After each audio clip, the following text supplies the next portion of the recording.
Hello, and welcome to another language design video. My name is Robin. I'm the lead developer of Gren, and today we're going to talk about WebAssembly.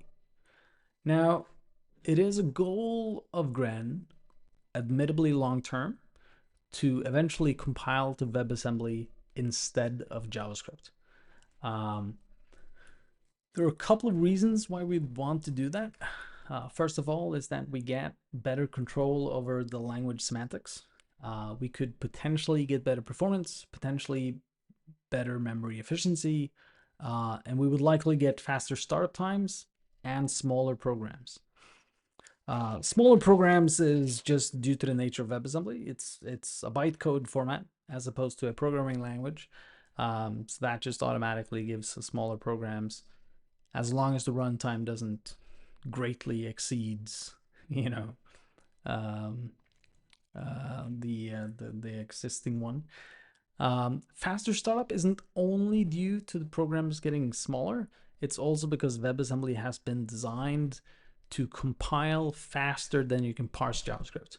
And you can also compile WebAssembly as you're streaming it over the network. So it's really, really good at compiling quickly and starting quickly.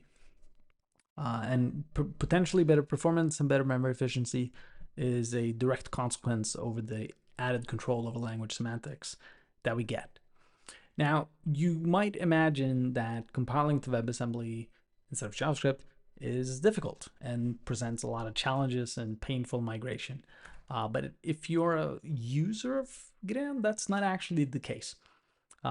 Because Gren has ports as a mechanism for JavaScript calling Gren and Gren calling JavaScript. Those two worlds can't actually directly talk to each other. Those gatekeepers or those ports actually makes it possible for us to switch out JavaScript with WebAssembly without the other side noticing. So the way the language currently is designed and the current limitations of the language actually means that for users of Gren, this shouldn't actually be a very painful migration path, in theory.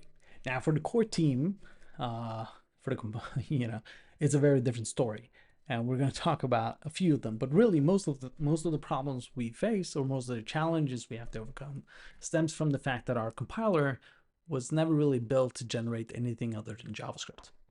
Our compiler is based off the Elm compiler, and that compiler was written in a time where the only thing that could run on browsers was JavaScript. So naturally, it took advantage of that fact. So there's a lot of things that the Elm compiler doesn't do, and by extension, the Gren compiler doesn't do, because it didn't have to. But if we're gonna generate WebAssembly someday, we will have to.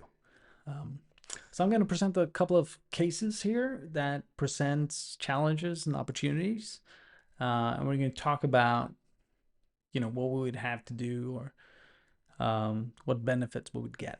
So let's start with an easy one. Let's start with numbers.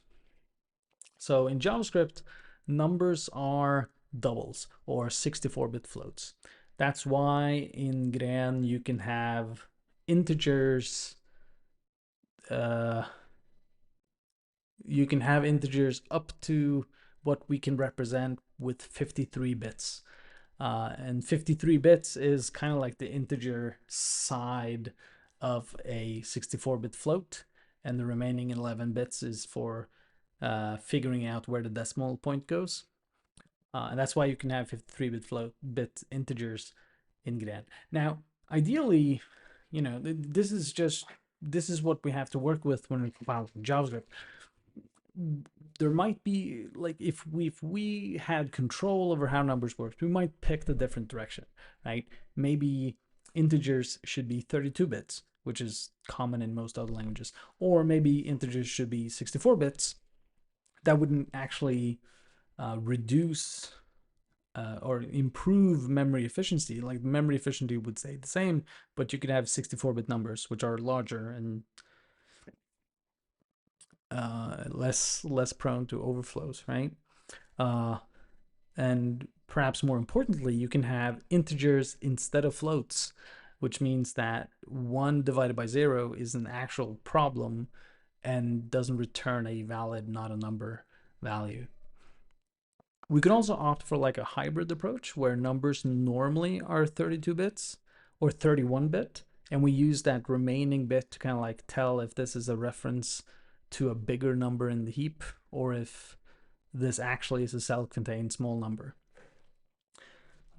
That way we can get a little bit better memory efficiency and performance for small numbers, which most numbers are, and take a small penalty for bigger integers when we need them.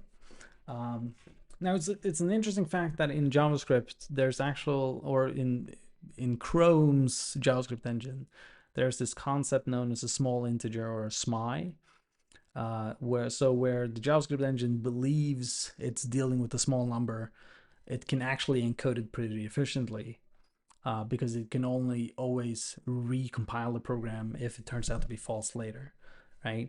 And so we could actually use the same approach for other semantics in our language. So that's numbers, right? So here's a case where WebAssembly can give us either better performance and more memory efficiency, or it can give us bigger numbers, and it can actually give us actual integers instead of floating points, right? So WebAssembly gives us control, and with that control, we can choose to optimize for performance or correctness, or some hybrid version of that. Type specialization. So in JavaScript, there's this interesting case where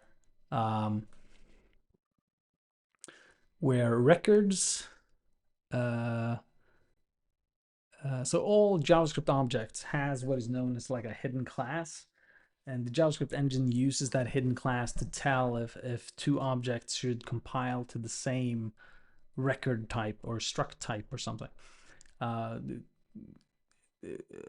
No, wait, let me take that again. So the JavaScript engine decides based on that hidden class how it should compile that object in memory, right? And in JavaScript, the order of property names actually matter. So in this case, where we have an x equals 0 and a y equals 0, that gives you a different shape for an object that has y equals 0 and x equals 0. The same values, but they're in different order, right?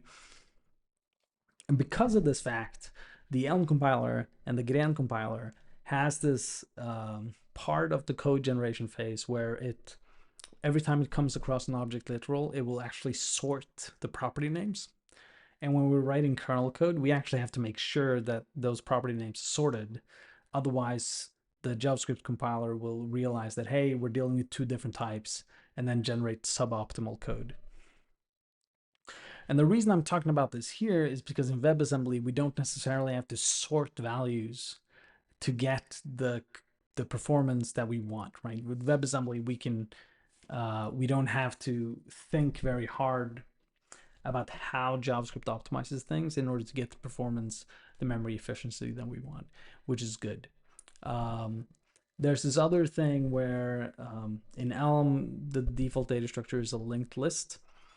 And in the case where you have a linked list of integers, you would ideally want to store the integer as the value, as opposed to a pointer to an integer. But the JavaScript engine will see that, oh, you're putting all sorts of objects as the value in a linked list, so we can't actually generate a linked list of ints or a specialized linked list representation for ints. We just have to assume that linked lists are just containing all sorts of different objects, right? If we were to compile to WebAssembly, we could actually make that decision. Well, I guess in JavaScript, we could create like a linked list of a special type, but then we would also have to create identical linked list functions that only operated on those integer types. And so it'd be really weird. So WebAssembly just gives us a lot of control over optimizations without us having to do or know how JavaScript engines work, if that makes sense. Another thing that I would personally love to do is to stack allocate custom types. And essentially what I mean by that is saying that, you know, in Gren, when you have a custom type like this, or a union type, or a abstract data type, whatever, you know, they're called different things in many languages. But in Gren, you can only have one name and one value. You can't have multiple values as you can in many other languages. And that means that it should actually be very easy to stack allocate a custom type. Essentially, when we're generating code, we could just say that a custom type is actually two values, right? They can be stored in two variables and then passed around. So instead of encoding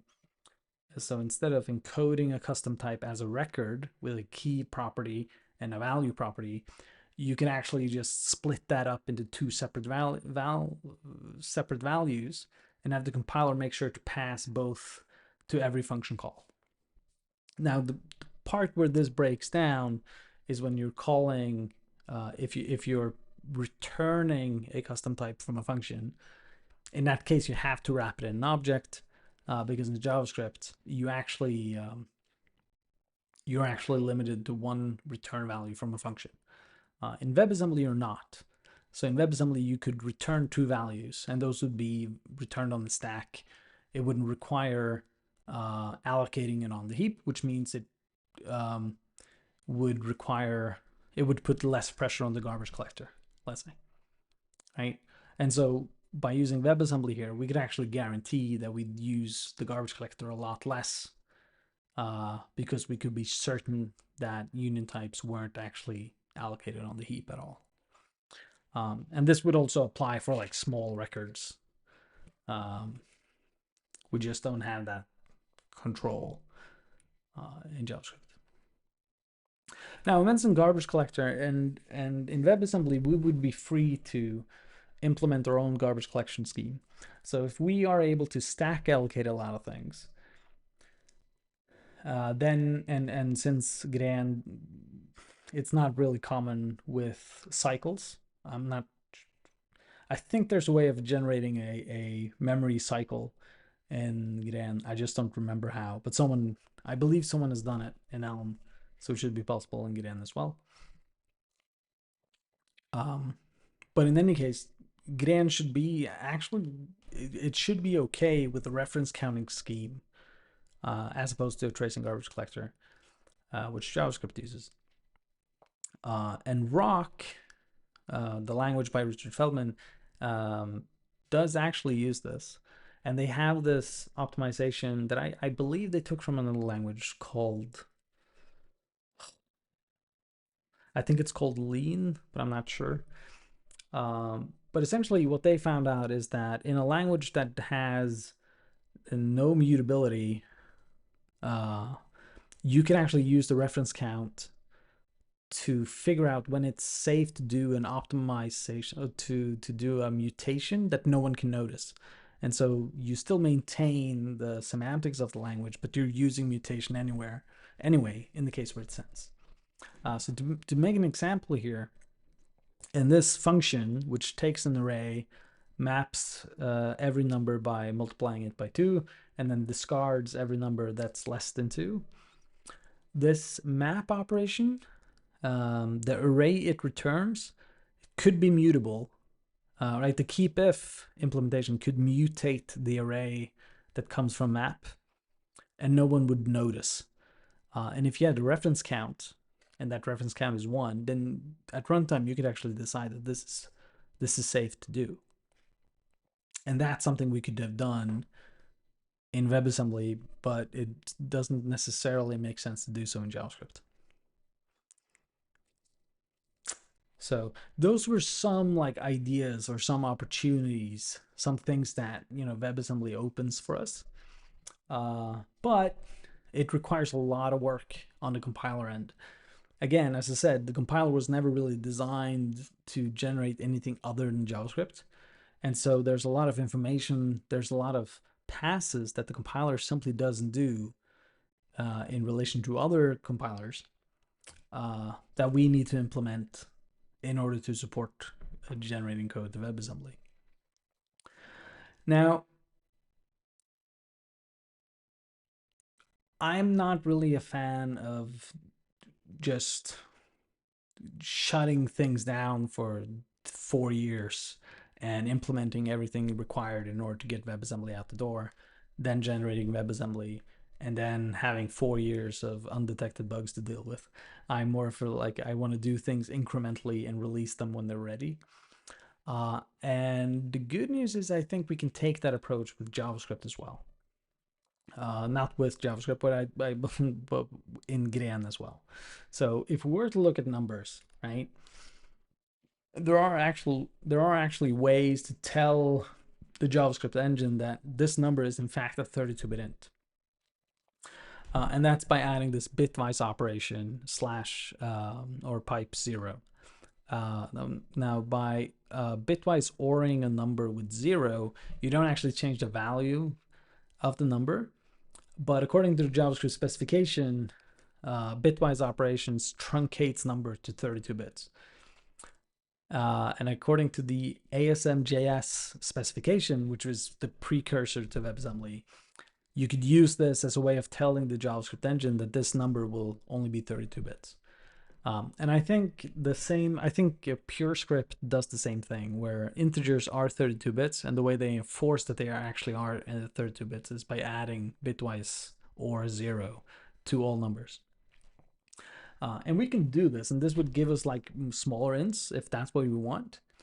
But in order to do so, we need more type information in the compiler. So that could be like the first step.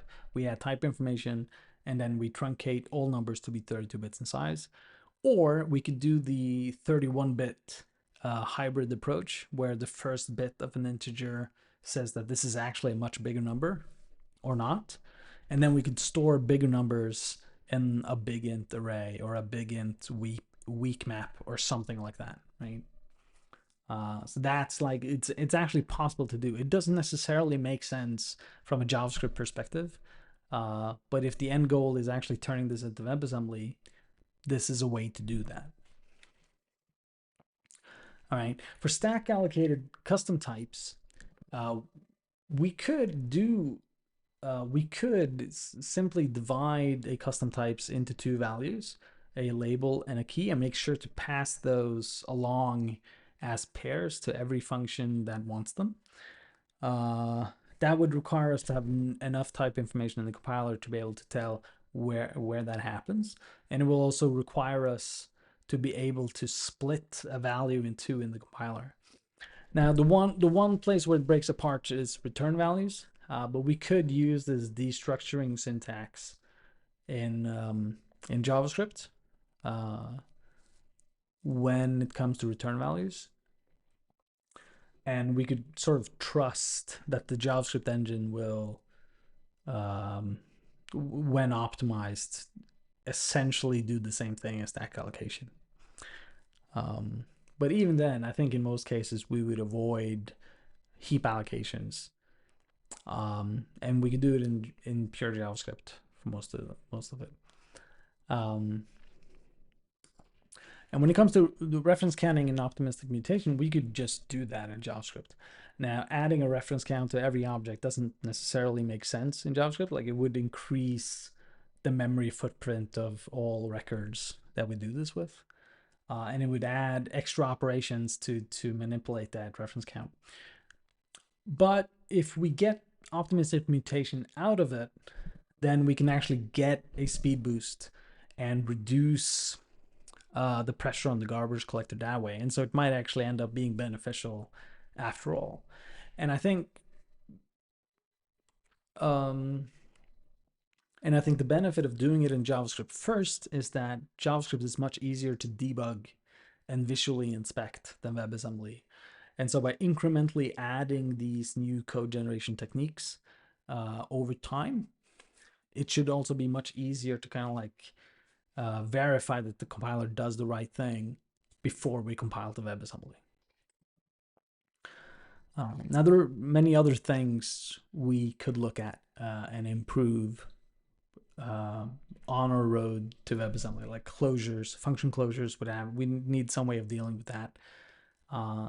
And just as with these other things, we would probably generate that in a way that works in JavaScript first before actually compiling to WebAssembly. So I think we can take this approach in many ways, and then we can roll out this more WebAssembly code generation, more friendly, holy smokes, more WebAssembly friendly approach to code generation over time. And then at some point, just flip the switch. Now we're generating WebAssembly, and because of the language design, users of the language doesn't really need to know, right? Now, there are a couple of harder problems with WebAssembly that I haven't really spoken about, but I'm pretty certain we can find good options for it. So kernel code, for instance, that's, the way kernel code works today is that we have a JavaScript file that's just copied into the final bundle. That obviously won't work in a world where we're generating WebAssembly. But, it's only the core team that can write kernel code. And so we have full control over it.